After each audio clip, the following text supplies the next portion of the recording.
So what is up, ladies and gentlemen? Welcome back to our YouTube channel, Channel 1 TV. So for today's video, another update na naman tayo sa Jomcar. Of course, Jomcar Sakalan. So this video is from Kalingap TV. It has a title of Pasilip sa kwarto ni Carla sa Palawan. Grabe, ang ganda. Nako, sing ganda ba yan ni Carla, men? So yun, Kalingap latest vlog today. So again, before we start, of course, Kalingap TV, Kalingap Rab. Don't forget to support also our YouTube channel, Channel 1 TV. Like, comment, share, subscribe.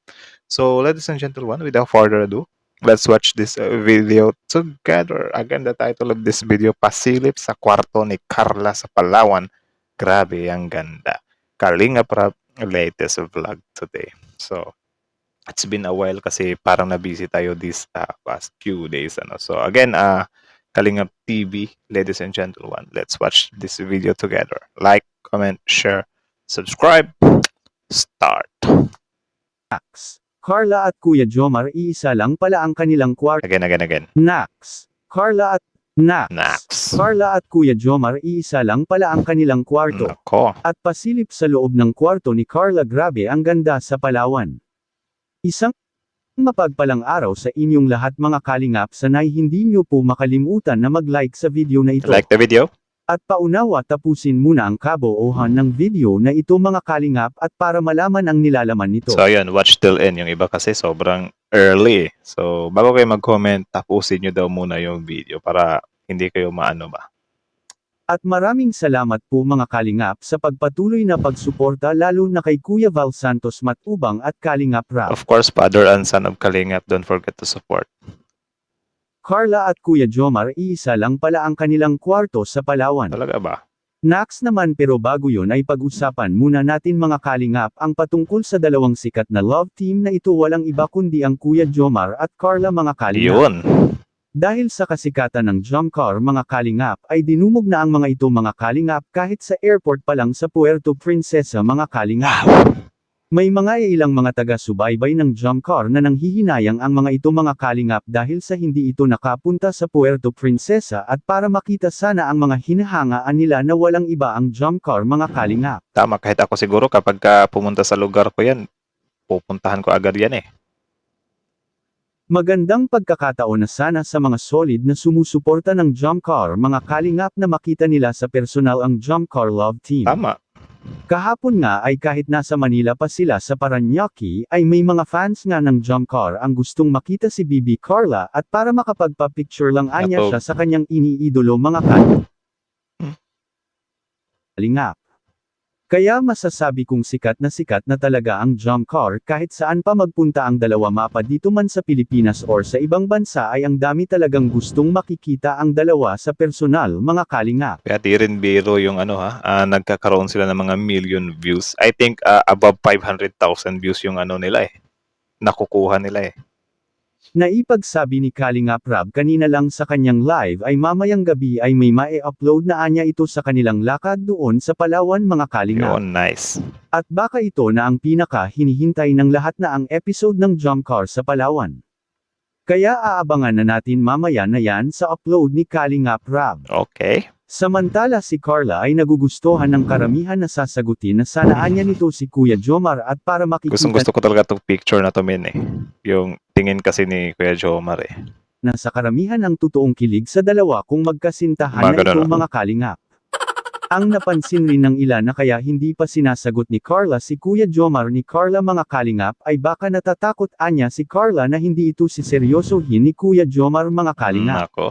So yun parang guess lang din naman nila yun. So I think ako naman pwede namang susubukin mo lang yung tao, di ba? So I think yan yung isa sa pinaka main reason talaga if ever na halimbawa sa totoong buhay nanliligaw si Kuya Jomar sa kanya. If ever na hindi niya pa sinasagot, of course, there's a reason in it. At maybe ang isa dyan ay sinusubok talaga niya yung gaya. No? Kasi, I mean, sobrang sarap sa feeling nun if ever na, subukin mo talaga yung gaya tapos nagstay siya, di ba? So, panalo ka na dun. Ito kasi ang sinabi dati ni Carla kay Kuya Jomar na baka hindi seryoso si Kuya Jomar sa kanya mga kalingap kaya ito na rin siguro ang dahilan ni Carla kung bakit hindi pa talaga sinasagot si Kuya Jomar ni Carla. Naku po. Dahil nakikita ni Carla kay Kuya Jomar na baka nagbibiro lang ito mga kalingap. Di naman. Kaya nga ay gusto ng karamihan na may magkasagutan na ang dalawa mga Kayo kalingap. ba, based sa mga nakikita nyo sa mga nila episodes, do you think nagbibiro lang ba si Kuya Jomar? Kasi ako based sa mga nakikita ko, kahit nasabihin natin na meron lang script na sinusunod, iba talaga yung tinginan eh. Masasabi mo talaga na, oh my goodness, wala na, nahulog na tong taong to. Halata naman yan. Comment nga kayo sa baba kung nahahalata nyo rin yan. At para makikita na sa lahat kung papaano ipakita sa dalawa kung gaano sila ka-sweet kapag mag-girlfriend-boyfriend na ang dalawa. Yon. Ngunit nakikita naman ng karamihan ang ginagawang panliligaw ni Kuya Jomar kay Carla mga kalingap na seryoso naman talaga si Kuya Jomar at ipinapakita naman nito ang totoong naramdaman niya para kay Carla. Nice. At may napag-alaman nga tayo na matagal na anyang magsyota ang dalawa mga kalingap at hindi lang ito Pwede din naman yan eh. Tsaka wala namang mali dun, di ba? amin sa harap ng kamera at para private lang ito para sa kanilang dalawa. At mukhang totoo naman ito mga kalingap dahil sa hindi pangkaraniwang ang ipinapakita ni Kuya Jomar lalo na kapag may lalaki na nakatitig at nakahawak kay Bibi Carla mga kalingap. Grabe kung makapagselo si Kuya Jomar kapag may nakita itong may humahawak kay Carla. Nako. At hindi lang yun habang nasa diet si Bibi Carla ay palagi nang nagsama ang dalawa mga kalingap mamasyal at kahit pa sa gym. Sa kabilang dako naman mga kalingap pasilip So, sa ito kwarto ni Carla sa Palawan Tingnan natin to ha. sobrang ganda. Napaka-high class talaga ng mga hotel sa Palawan at napaka-komportable ng mga pumupunta doon dahil sa kanilang mga design na hotel ay napaka-natural at ang gaganda pa pati nito. At ang kasama pala ni Carla sa kwarto ay si Kuya Jomar. Talaga ba? Malaki talaga ang chance ni Kuya Jomar ngayon na nasa Palawan sila ngayon mga I kalingap think hindi naman yun confirm pa kasi wala naman siyang i-flash na video.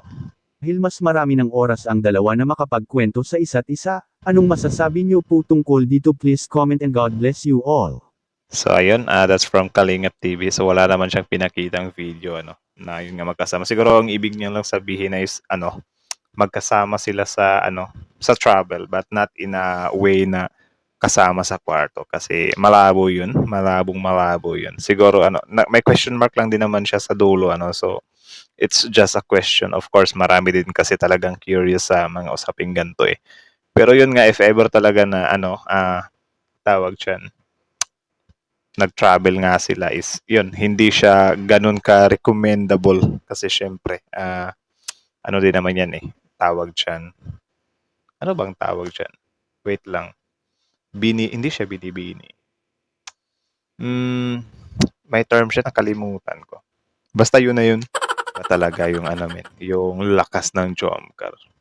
Sa akin parang based sa mga nakikita ko is naman talaga, genuine naman talaga si Kuya Jomar sa babae, like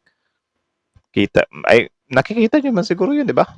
Kitang-kita naman the way nga sa sa mga tinginan, sobrang lagkit ng tinginan eh. Kahit nasabihin mo parang parang ba? 'Di ba sa trabaho, bawal kang ma-inlove sa mga katrabaho mo. Pero parang yung puso mo na yung nagdidikta sa iyo ba na hindi, gusto ko yan eh, gusto ko yan eh. So, yun, parang kahit anong tago mo, of course, sisingaw yan. Kaya nga yung ibang magkatrabaho na nagkakagustuhan, meron talaga magsasakripisyo dyan na umalis sa work nyo para lang talaga magsama kayo. So, mostly sa mga ganyan, ang nag-a-adjust is yung guy eh. So, lilipat siya ng company. So, comment kayo sa baba kung tawag dyan, yung love story nyo ay nagsimula in a workplace tapos yung guy is nagparaya. Kasi if ever na nagparaya siya para lang magsama kayo, men, that's super perfect relationship. Tingnan nyo. Sobrang lagkit ng tinginan, di ba? Tapos sasabihin nyo hindi siya totally in love. In love na yan. Gustong-gusto niya na yan. Kikita nyo naman yan. So, I think hanggang dito na lang muna. So, again, that video is from Kalingap TV. Also, Kalingap Rob. Don't forget to subscribe, Mr. Kalingap Rob, man. At sa tatay niya rin, si Val Santos Matubang. So, How about you? What can you say about this video? Comment down below tapos yun pag-usapan natin yan sa comment section. So again, that's it, ladies and gentlemen. Thank you so much for watching. Gentle One TV is out.